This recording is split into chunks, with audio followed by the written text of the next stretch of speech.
शहर वाली बहू की चालाकी। वो कहते हैं ना, भाग्य का लिखा कोई नहीं बदल सकता। कहानी है लीना की।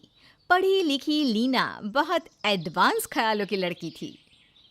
देखो यार, एक दिन सबको मर जाना है, फिर पता है यहाँ क्या रह जाएगा? क्या रह जाएगा? हमारा कमाया नाम। ये सब बकवास बातें हैं।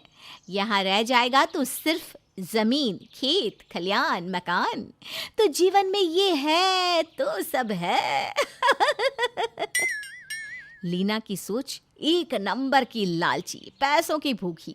एक रोज, बेटा लीना, तेरी वकालत की पढ़ाई खत्म हो गई है तो कुछ काम शुरू करो, नहीं तो फिर मैं लड़का देखता हूँ। लड़का देखने की कोई ज़रूरत नहीं है पापा, मैंने लड़का देख रखा है। रंजीत नाम है उसका, और उसके पास इतनी ज़मीन है कि जहाँ तक देखो उसी की ज़मीन है। क्या बोल रही हो? करता क्या है लड़का? मेरी तरह वकालत करके हटा है, लेकिन फ़िलहाल तो वो कुछ नहीं कर रहा। बाप की इतनी दौलत है तो कौन ही काम करेगा। वैसे शादी तो मैं उसी से करूँगी। हाँ हाँ, तो दिल्ली के किस एरिया में है उसकी ज़मीन? दिल्ली? मैंने कब कहा दिल्ली? हरियाणा की गांव में है ज़मीन और घर भी। अरे बेटी, ऐसे गांव में ज़मीन मकान वाले तो बहुत मिल जाएगी।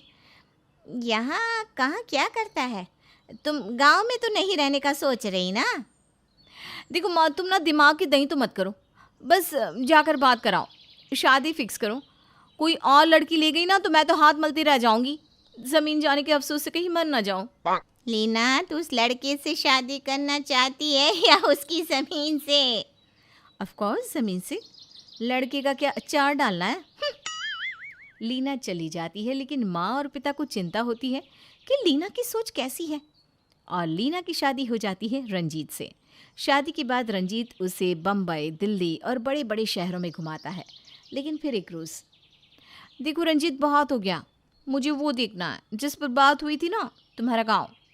अरे यार, गांव कौन जाता है? ले जाऊंगा जब जाऊंगा तो। इसका मतलब तुमने मुझे झूठ कहा था कि तुम्हारे पास बहुत सारी ज़मीन जायदाद, बड़ा मकान, दुकान है। अरे नहीं यार, क्यों झूठ बोलूंगा? वो भैया भाभी देख रहे हैं ना, मेरा हिस्सा तो है ही। कानून की पढ़ाई किए हो और बात गवारों वाली? अरे कल को हक मार लेंगे तो क्या करोगी? कैसी पागल वाली बात कर रही हो? भैया है मेरे, प्यार करते हैं। मेरे माँ पापा के जाने के बाद भैया भाभी ने कितना सेक्रीफाइस किया है, तुम क्या जानो? हाँ हाँ, बहुत जानती हूँ मैं। देखो, कौन क्या सेक्रीफाइस कर रहा है मैं नहीं जानती। 1-2 साल ही तो बड़े हैं वो, वैसे भी बच्चा छोटा है उनका। कल को बड़ा होगा वो भी हक मांगेगा। नहीं नहीं नहीं, मैं नहीं जानती, मुझे गांव लेकर चलो। क्या करता रंजीत? ले जाता है गांव, जहां लीना की जिठानी, जो उसकी ही उम्र की होती है, उसका खूब स्वागत करती है। अच्छे से खिलाना पिलाना, गांव घुमाना सब करती है। अरे श्वेता, तुम तो पढ़ी लिखी समझदार लड़की हो, कितना पढ़ी हो? MBA। मेरा सपना नौकरी करने का था, लेकिन पापा ने शादी करवा दी। तो क्या करो, नौकरी, जाओ शहर। हाँ, लेकिन फिर यहाँ का भी तो देखना है। अब देखो, इतनी ज़मीन, ये महल जैसा घर, इसे भी तो संभालने वाला चाहिए ना। तो हम लोग तो यहीं ठीक है। और फिर रोहित भी अभी छोटा है, उसे छोड़कर कहाँ नौकरी कर पाऊँगी। लीना को लगता है कि श्वेता उसकी ज़मीन जायदाद हड़पने का प्लान कर रही है। 10-12 दिन गांव में रहने के बाद फिर एक दिन, चलो लीना, अब घर चलते हैं, अब आगे मुझे छुट्टी नहीं मिलेगी। लेकिन ये क्या? लीना का जवाब तो कुछ और ही था। तुम जाओ, मैं यहीं रहूँगी गांव में। वैसे भी शहर के छोटे छोटे घरों से तो ये अच्छा है, बड़ा घर, ज़मीन, घर का खाना, शुद्ध हवा। मैं तो यहीं रहूँगी। अरे लेकिन फिर रंजीत भैया को परेशानी नहीं होगी खाने पीने में और दूसरे काम में? वो क्या है ना, मैं बताना भूल गई थी। मैं ना माँ बनने वाली हूँ, तो काम तो वैसे भी मुझसे नहीं होगा, तो क्यों ना मैं यहीं रह जाऊँ। ये तो बड़ी खुशी की बात है। क्या रंजीत, तू जा, हम रखेंगे बहू का ख्याल। क्यों श्वेता? हाँ हाँ, क्यों नहीं, मेरा भी मन लगा रहेगा। समय बीतता है। लीना को प्यारा सा बेटा होता है। बेटे के होने के बाद, लीना, अब तो शहर चलो, मैं मुन्ने के बिना नहीं रह सकता, मुझे उसकी बहुत याद आती है। पागल हो क्या? मैं चली जाऊँ, पीछे से ये तुम्हारे भाई भाभी सब हड़प कर लें हैं? अरे तुम जानती क्या हो कितनी खेती से पैसा आता है, कितना गल्ला बचता है, अरे मशीन कितनी चलती है, पानी कितना बर्बाद होता है, सब का हिसाब अब मैं रखती हूँ।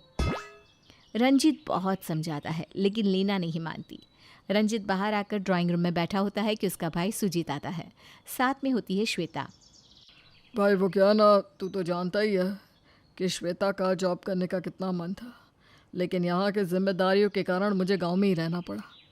मैं चाहता हूँ कि अब जब लीना ने सब संभाल लिया है तो मैं अपनी किस्मत बिजनेस में आजमाऊँ। श्वेता भी कुछ समय शहर में रह लेगी, अब मेरा यहाँ क्या काम है। अरे कैसी बात कर रहे हो भाई, लीना अकेले कैसे? तभी लीना आ जाती है। वो तो जैसे यही चाह रही थी। अरे हाँ हाँ, क्यों नहीं, ज़रा शहर को भी देखो, कितना अच्छा है, बड़ी बड़ी बिल्डिंग, इंग्लिश बोलने वाले लोग। क्या ही कर रहे हो आप तो यहाँ, मैं तो कहती हूँ जाओ, ज़रूर जाओ। क्यों जी? देखिए लीना तो खुद ही कह रही है देवर जी, ये ज़मीन जायदाद तो दोनों की ही रिस्पॉन्सिबिलिटी है। अब लीना देख रही है तो कुछ साल हम भी शहर रह लें। रंजीत क्या कहता, लीना की लालच उसे गांव की ज़मीन घर छोड़ने ही नहीं दे रही थी। रंजीत शहर जाता है, साथ आ जाते हैं श्वेता और भाई सुजीत। रंजीत, मैं कुछ दिनों तुम्हारे साथ रहकर खुद का काम देख लूँगा। अरे नहीं नहीं भैया, साथ ही रहते हैं। वैसे भी मैं अकेला रह रह कर थक गया हूँ। न जाने क्या हो गया है, लीना को आना ही नहीं चाहती। भैया मैं लीना की बुराई नहीं कर रही, लेकिन तभी सुजीत बोल पड़ता है। चुप रहो श्वेता, जाओ चाय बना लाओ। रुकिए भाभी, कोई तो बात है, प्लीज़ बताइए मुझे। देखो रंजीत, तुम्हारी बीवी तो ज़मीन जायदाद देखकर ही पागल हो गई। चौराहे पर खड़ी होकर अनाज तुलवाती है। गांव में ये नहीं होता, औरतें घर में रहती है, लेकिन उसे तो मेरे पर भी विश्वास नहीं है। श्वेता से भी हर बात पर लड़ती है। दूध कम कैसे हो गया, तेल इतना क्यों लग रहा है। देख रंजीत, अब मैं तो गांव नहीं जा पाऊंगा। श्वेता चाय बनाकर लाती है, सभी चाय पीते हैं। धीरे धीरे सुजीत का भी काम जम जाता है और श्वेता भी बच्चे का शहर के सबसे अच्छे स्कूल में एडमिशन करवाती है, अच्छे ऑफिस में काम करती है और सुजीत भी अच्छा मकान खड़ा कर लेता है। वाह भैया, रोहित को देखो क्या अंग्रेजी बोलने लगा है। लग ही नहीं रहा कि कल तक ये गांव में रहता था। भैया शहर आने का ये मेन कारण तो इसकी पढ़ाई। वैसे तो गांव में भी अच्छे स्कूल है, लेकिन फिर भी शहर की पढ़ाई तो शहर की होती है। ये बात लीना को कौन समझाए भाभी, बच्चे का जीवन खराब कर रही है वो। वहीं दूसरी ओर लीना गांव में पूरी प्रॉपर्टी में अकेली मालकिन बन के बैठी थी, ना बच्चे पर ध्यान ना खुद पर। एक रोज़ लीना की माँ उससे मिलने गांव आती है।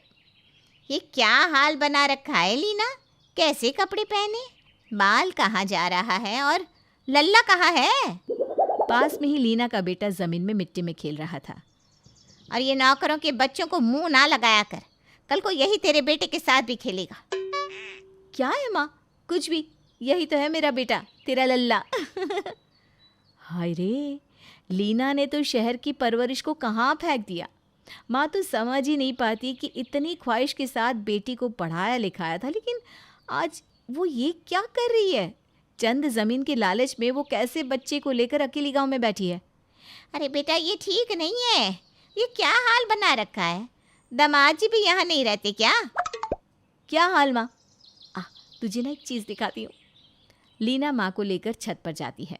देख, जहाँ जहाँ तक देख रही हो ना, वहाँ वहाँ तक सिर्फ हमारी ज़मीन है, सिर्फ हमारी, समझी? बढ़िया आई। अरे शहर में क्या है, और यहाँ रहना ना ज़रूरी है। तुम जानती हो मेरी जिठानी और जेठ ना सब हड़प जाते, मेरे सास ससुर तो है नहीं जो बंटवारा करे। लीना की माँ सिर्फ सुने जा रही थी और अफसोस करे जा रही थी कि उससे लीना को पालने में कहाँ गलती हो गई, जो उसे ज़मीन जायदाद के सामने ना बेटे की परवरिश दिख रही है और ना ही पति का कोई ख्याल। खैर, क्या होगा आगे लीना की ज़िंदगी में, जानने के लिए देखिएगा शहर वाली बहू की चालाकी पार्ट 2।